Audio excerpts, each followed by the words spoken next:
Hello, and welcome to the discussion in our series, The Only Way Out is Through Strategy, Shifting, and Pivoting, a conversation with Kelsay Blair and Madeline Sterling of Event Collective. My name is Lindsey Green. I am the Customer Success Manager for MPOWR Envision. Thank you, everyone, for joining us today. You're all on mute, but that doesn't mean we don't want to hear from you. Please type your questions in the chat box to the right at any time during our webinar, and we'll answer those at the end of our panel discussion.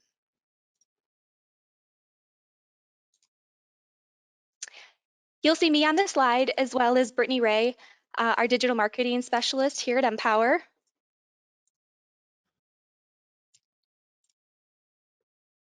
Brittany's working behind the scenes today as our producer, making sure our presentation is as seamless as possible.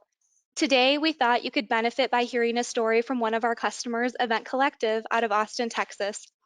Event Collective is a fast-moving startup who pivoted their strategy to meet the needs of our changing world as we went into our shelter-in-place status. We'll talk about how they were able to shift their focus and what tools they use to help them stay connected and relevant.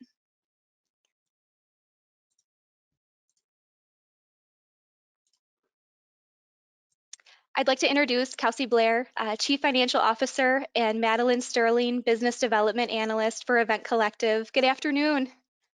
Hey. Hello. Hello.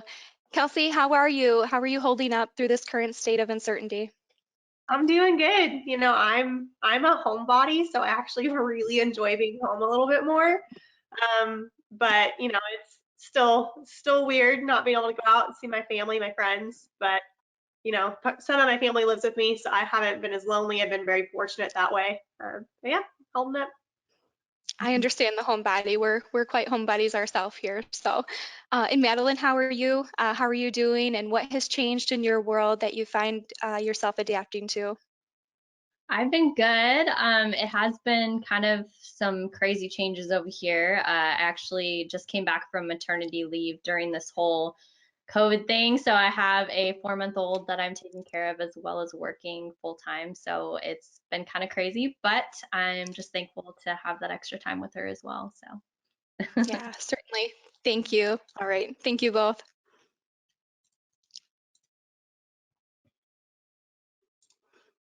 Kelsay, I'd like to start with you. Could you tell our audience about how Event Collective started? What need were you trying to fill? Yeah. The Event Collective really started out of a love for really wanting to get into an industry that didn't have a lot of value or love put into them. So a little background, the company that I used to work for that actually kind of owns the Event Collective worked with special education teachers and directors, which is also another audience that just doesn't get a lot of love, doesn't get a lot of care. And as we worked with them as consultants, we got to give that to them. And my owner, whenever we had grown, he was looking at other industries that their employees just don't get a lot of love, and the hospitality industry is one of them. If you've ever been a server or a chef, you know what I'm talking about. You kind of feel like a cog in the machine. So we bought a catering company to get started with the Event Collective. It was called Current at the time, and we just wanted to love on our servers and our chefs. We wanted to pour into them, give them value, make sure that they knew that their words mattered, what they had to say mattered, and we wanted to take all of their ideas and implement them because that can only make the business better. And in the by doing that, we will be able to impact our clients in an even better way. We'll be able to give them really, really great customer service, not just somewhat great customer service. And it's really proven out. Like we've so enjoyed the hospitality industry. It's so creative, it's so different, and we get to love on a lot of really great people. Oh, wonderful. Thanks, Kelsay. So just even given your company name, the term event kind of seems contrary to all that we're discouraged to do right now. So if things unfolded with COVID-19, how did you initially react? And being a person in your position, how did you continue running your business without interruption and pivot your strategy? Yeah. Well, I think the Event Collective was originally going to be a place where if you wanted an event, you could come and get a one-stop shop. It was catering, it was florals, it was furnishings or event rentals, it was everything. And as we kind of started to work through the Event Collective, we also opened up a coffee shop and started thinking about opening up a restaurant. And so we kind of started realizing we were moving away from this event industry already. We were just working in the hospitality industry. And then COVID hit, and we realized that we can still create community. We can still give hospitality to people, even their homes. So we're actually kind of moving away from Event Collective. We hope to rebrand as MSB Hospitality Group pretty soon, because we want to make sure and not to box ourselves into anything. We want to be able to serve anybody that wants to be served.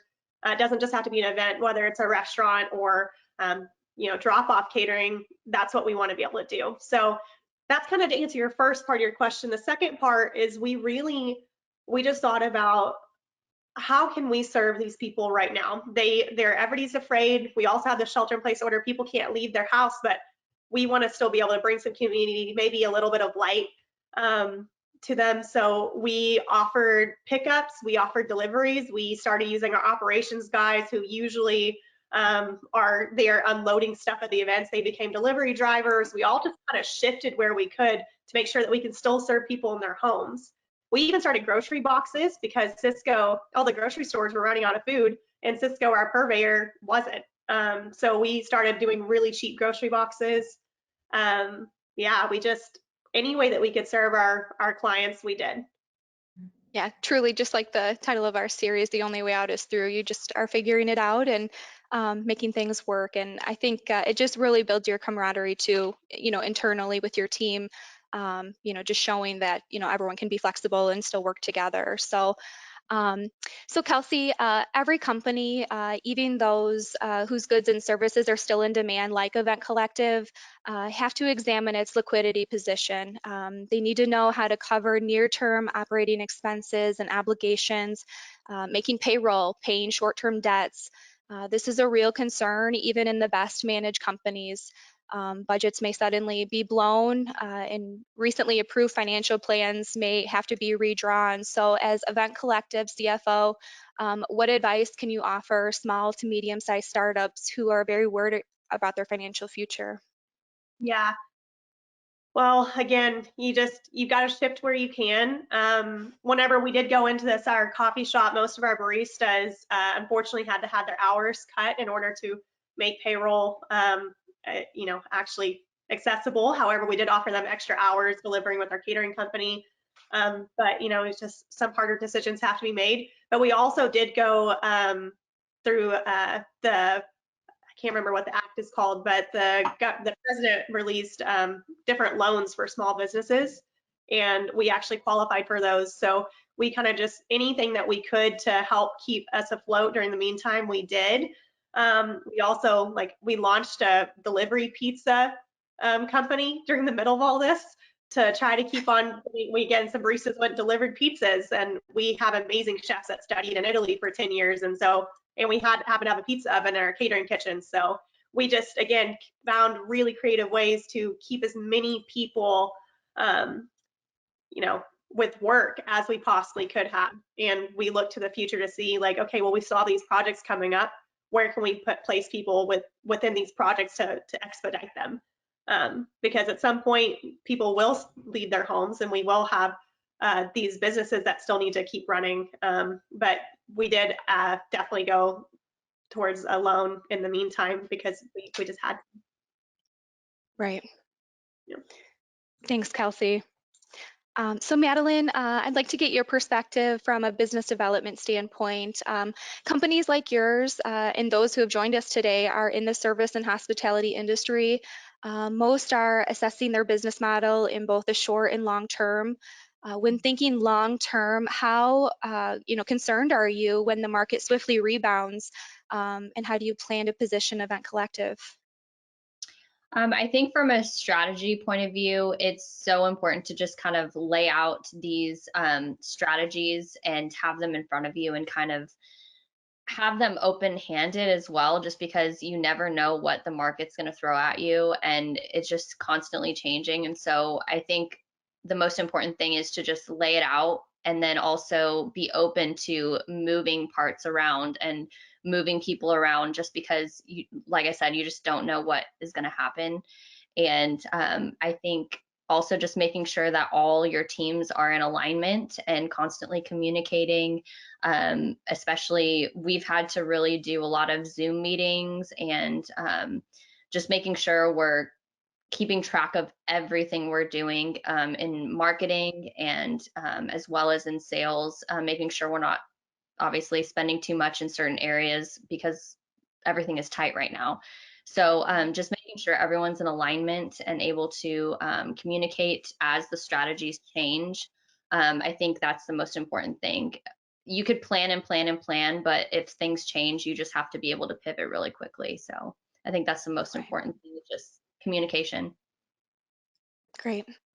And you use Envision, MPOWR strategic planning and execution software. So tell our audience how you use it and what does it help you do? Yeah, so currently we've been utilizing it to lay out a lot of our long-term plans as well as a lot of our marketing strategies. Because I was away on maternity leave, it was a lot harder to keep up with everything going on. However, once I got back, what I love about Envision is I've been able to kind of lay out everything right away, and then be able to update it as we go. And as we have these Zoom meetings, we've been able to keep track of what's going on. And it's just been fantastic to have a place to put it all and not just have it all spread out into different programs. So that's been the biggest benefit. Thanks, Madeline. Have you used it all, to shift and pivot with your company strategy? I know, you just getting back from maternity leave, the new companies that have started, really since COVID in March, came about right before that in February, you were launching 2 new companies. So, getting those plans and Envision, how did that help you, quickly? Yeah, it's been really cool just because it's been accessible. And then a lot of the things that we're trying to keep track of as far as, social media followers and where our sales are coming from, that has been a huge thing that we've been trying to keep track of. So we're going to start utilizing the KPI tools to keep track of all the data that's coming in as far as like where our followers are coming from and whether or not our marketing is actually working. And so that's been a great way through all of this to track and to easily adjust the strategy accordingly. And it's all in one place so that everybody can view it and it's accessible. Yeah. And I think that's what's, you said something key about Envision. Everyone is able to see kind of how they fit in the plan and how they're contributing, to the overall strategy. So I think that's really important for people nowadays because they, want to feel like their efforts are contributing to something and that it's being recognized. So great. Thanks, Madeline. Yeah, of course. So our discussion today has been with our customer event collective, and as Madeline shared, she uses our software platform called Envision. Envision helps people plan for their future. So if you work for a company, a department, or any group or organization that wants to make future plans happen and stay focused on initiatives that will help you achieve your vision, we've developed a tool that can do just that. So in an effort to help during this difficult period, we're offering it free for 3 months. Use it to plan your reentry back to work. Use it to help you with a pivot strategy. Use it for whatever plans you want to ensure you execute efficiently and effectively. We're also offering a free consultation with Andrea Gibbs, our Senior Strategy Executive with MPOWR. She is willing to discuss any challenges and possible solutions to get you on the right path with Envision. So on that note, I'm going to bring Andrea into our discussion here and bring her onto our panel because I'd like to, give Kelsay and Madeline a chance to ask a question of Andrea. Hi there, guys. Kelsay? Hi. Good. How are you? How are you? I'm well, thank you. I'm well. Awesome. Yeah, I had some questions that I really wanted to ask, especially with all the pivots going on. I think the most difficult thing that we faced is just having people adopt utilizing the program and switching from a different program to Envision and learning how to bring everybody along in that and updating the strategy within that program as well. I think that's several people have talked to us about that in the past, several of our customers, and they've said, oh, this is another program we have to learn, or this is another application we have to dive into. And I think that the best thing about Envision is that it is very straightforward. So it doesn't take long to adopt. I think what you do have to do when you're doing something like this is to make sure that you've got a couple of things. In my experience, you have to have your leadership on board. And as Kelsay was talking to us earlier, she uses Envision to see how things are working. And I think when the leadership uses Envision, that gets the rest of the team understanding that it's an important tool. The way we use it in our leadership meetings is we speak from the software, and then when we're done with our meetings, then the outcomes and the things that people have promised and committed to and are accountable for, those are loaded up into Envision so everybody can see what's happening next. So I think that there's got to be a culture that's reinforced at certainly from the top, but also in the middle, that this isn't a tool that we'll use to keep us all communicating. And I think you said it too, Madeline, it's the communication is really, really critical. And when things are loaded into the software and are there for everyone to see, this communication is much, much more effective. Mm-hmm. Awesome, thank you. Kelsay, do you have any questions to ask Andrea? No, ma'am. Thank you both. Your questions in the control panel on the GoToWebinar, and we're going to be answering those. Brittany, do we have any questions yet? Yeah, it looks like we have one directed towards you, Kelsay. What has helped you pivot your strategy the most, given the uncertain times right now? I know you mentioned you use Envision, but what other things have helped you? My team, honestly, I don't know how I would have ever been able to do this alone. And I don't know how small your business is, so I don't know if this is helpful or how big it is, but without my executive team members and the leadership beneath us, like Madeline and one of my managers, Brittany, I don't know how we would have been able to do it. A pivot that quick, you need a lot of people that are really really on board, and they're willing to do whatever is best for the company because they know that's what's best for all the employees. So it was just a bunch of us getting together in a room, figuring out what's going to happen next, and then executing on it. Yeah, that's really great. We have another question that you'd probably be able to answer, Kelsay. What first steps would you recommend for a business wanting to pivot their strategy right now? Identify your needs. Identify your clients' needs. What do they need from you right now? And then identify your employees' needs / your business needs. Like, what can I give to my employees, and what do they need, and what does my business need? Because sometimes those do butt heads. And then from there, once you've established your needs, you need to decide if your product needs to change. Because even though it feels really, really scary to change what your product is, it may be the only way to move forward. We had to change every single bit of operations we had, and at the end of the day, we still met our purpose, which was to love and serve everybody in the community in the hospitality industry. We call it spreading goodwill, and we were still able to do that. It meant changing our product. That's really wonderful. We have another question. How do you keep your teams motivated right now? Madeline, what would you say?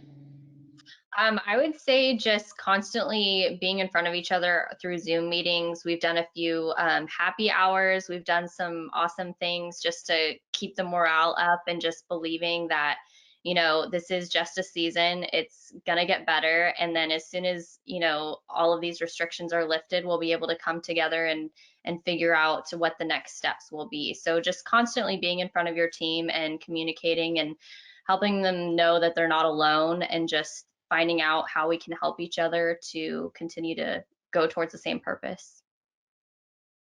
We also we do priority meetings every morning with our people to make sure everybody's on the same page, everyone knows what they're supposed to be doing. Because being away from home or being away from the office, people sometimes just don't know what they should be doing. And they're like afraid to ask. They're afraid to be like, well, what if, like, why, if they ask me, they don't think I'll be doing enough or something. So we take that opportunity away from them to be afraid and to sit in their own fears. And we talk every morning. Our managers talk every morning to their employees, and the executive team talks to their managers every day in the morning. I would throw in that I think that kind of thing that Kelsay's talking about is the perfect kind of culture to have when you're trying to put together any kind of communication platform like Envision or anything else. So Kelsay, you're talking about a fabulous culture that wants to not only include people, but make sure that they feel as though they're part of the team. And I think that's an important key when you're thinking about continuing to communicate during shift and pivot. Wonderful, guys. Another question came in. When in crisis mode, is it human nature to focus on the short-term survival? How have you balanced focus on the near term with beginning to imagine what the future might be and how to best position your business for that future? Yeah. Good one. I can take that one if you guys would like. When this very first happened, we definitely went into survival mode. You go straight into thinking about the immediate. How do you pivot? How do you change? How do you make sure you're still relevant and you're providing a product that still meets your purpose? So I would say the very first few weeks, yeah, we were definitely just focused on the immediate. But the great thing about having a team is once you get through the immediate as an executive team, we were able to then remove what seemed like huge projects to our managers who we trust very, very much and be like, okay, here's what we're thinking. Can you execute it? We'll check in every day. And then as an executive team, we actually started looking to the future. We're opening up our restaurant in the fall. We're launching a nationwide subscription box in July. So as an executive team, we were able to start focusing on the future because we had figured out the immediate and we passed it on, which is also hard because it involves a lot of trust to people that we trusted, and we don't of course abdicate it. We still check in, we still make sure that it's on track, but we're not concentrated solely on that anymore. We're concentrating on the future. But yeah, for a time there, we're immediate only. That's really wonderful. Andrea, do you have anything to add versus short-term survival and then positioning for the future? Well, I think, Brittany, that just like Kelsay said, you have to balance. If you don't take care of the short term, obviously that's going to get you in quick trouble. There won't be a long term to have. And I think what Kelsay talked about initially, which is once you've gotten that agreement on what short term looks like, you then pass to your team that you have confidence in, and you have to trust your team. If you don't trust your team, you need to figure out how to trust them, or you need to think about, well, are these the right people in the right roles? So I think those elements that Kelsay talked about are critical, because once then the management team then gets to say, gets to take the short term and execute it, then leadership can say, all right, what will this look like in the future? And we've talked about things like scenario planning, where you think about best case, worst case, medium case, and you look at your futures in a variety of different scenarios and say, what could happen and what do we want to make happen? So you have then the opportunity to be able to plan more long-term rather than just what's happening next month. I agree with that. It's very much. I think that I like the way you said it, medium planning, or how did you say that? I love that. A best case scenario, worst case scenario, and medium case scenario. Our owner always says it's contingency plans. Like, yeah, you said, great, now make 3 contingency plans if it doesn't work out. Yeah, exactly. And we use a term that fancies contingency planning up. We say scenario planning, but same thing. Yeah, I love it. Wonderful. Just one last question that I see here is prioritizing in your business once things return to normal. When they return to normal, I think it kind of goes with that question we had earlier. I don't think normal will ever be normal again. So it's kind of hard. It's like trying to predict the future. But we are going to be concentrating on our nationwide launch of our subscription box and our restaurants. Our owner, he has such a passion for some restaurants we're about to open, and we have amazing chefs. So we are going to, of course, maintain business with our, or maintain, regular operating business with our catering company, but we'll be looking to expand our restaurants and our subscription box. So we'll just be, we're going to continue looking to the future and finding new opportunities to serve other people. But, again, trying to predict the future, we're still not sure what it's going to look like.